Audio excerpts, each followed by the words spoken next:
Hi everyone, welcome to all my subscribers. I appreciate each and every one of you.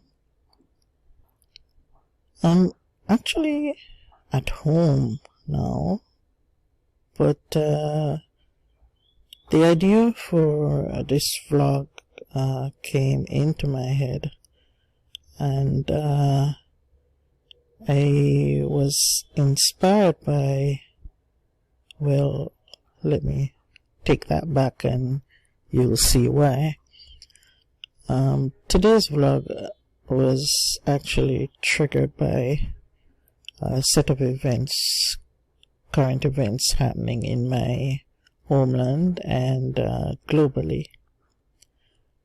Yesterday we had our first confirmed case of an individual with coronavirus in the country, and naturally this is a bit scary for all of us to hear.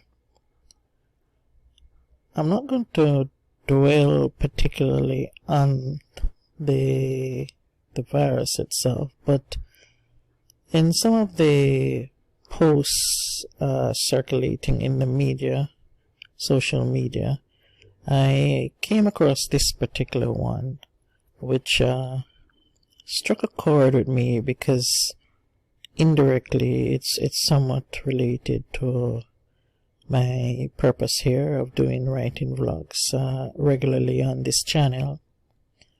And I'll show you the particular post. It's a clipping, and let me bring that up on screen for you, and so we'll read it together. Okay, it appears to be a clipping, a cut-off clipping from a newspaper. The date of the article, I'm not sure when, but it says warnings of virus in 1981. And there's reference in the article to two particular books. So let me read. It says, two authors appeared to predict the coronavirus decades before the outbreak. Dean Koontz' thriller, The Eyes of Darkness, published in 1981, tells the story of a lethal man-made virus in Wuhan, hope I'm pronouncing that correctly, the same Chinese city where coronavirus broke out.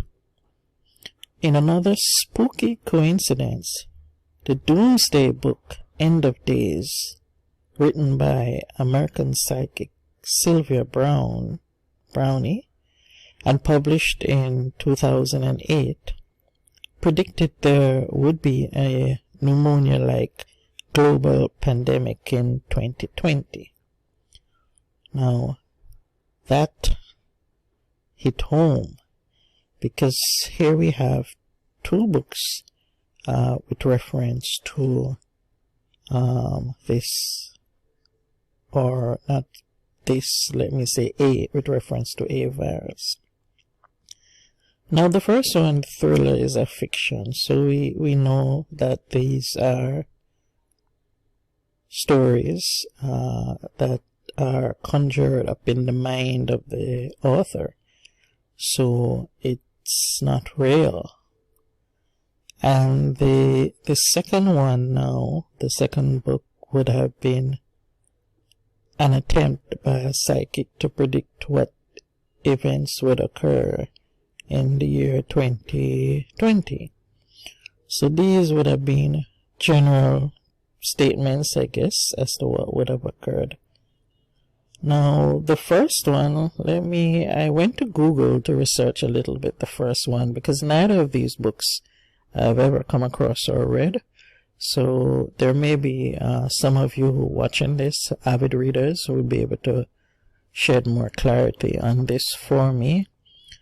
But on Google's book page, the first one, The Eyes of Darkness, let's see, okay, here it is, The Eyes of Darkness, a thriller, It's a 1981 book by Dean Koontz. Now, the book description doesn't speak so much to the virus. It was actually somewhere further down in one of the reviews, I think. Someone commented in February that who knew that he had to read it as a result of it being 2020 and we're in the middle of it. And how did the author know?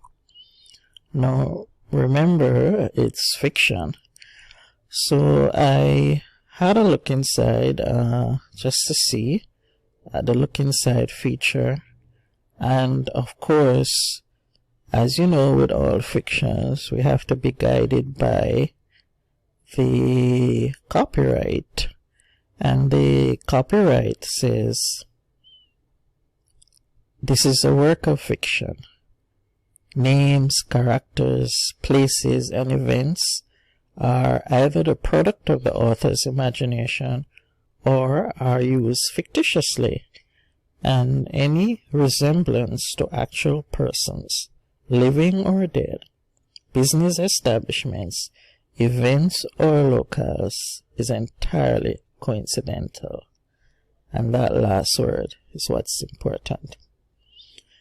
These are stories, and we have to dismiss or accept the disclaimer that these, whatever is written, if it's related to anything that's going on in the past or in the future, it is entirely coincidental. So I have to accept that, but of course, many of you would come across persons who are saying, you know, how did this author know that there was some vision there?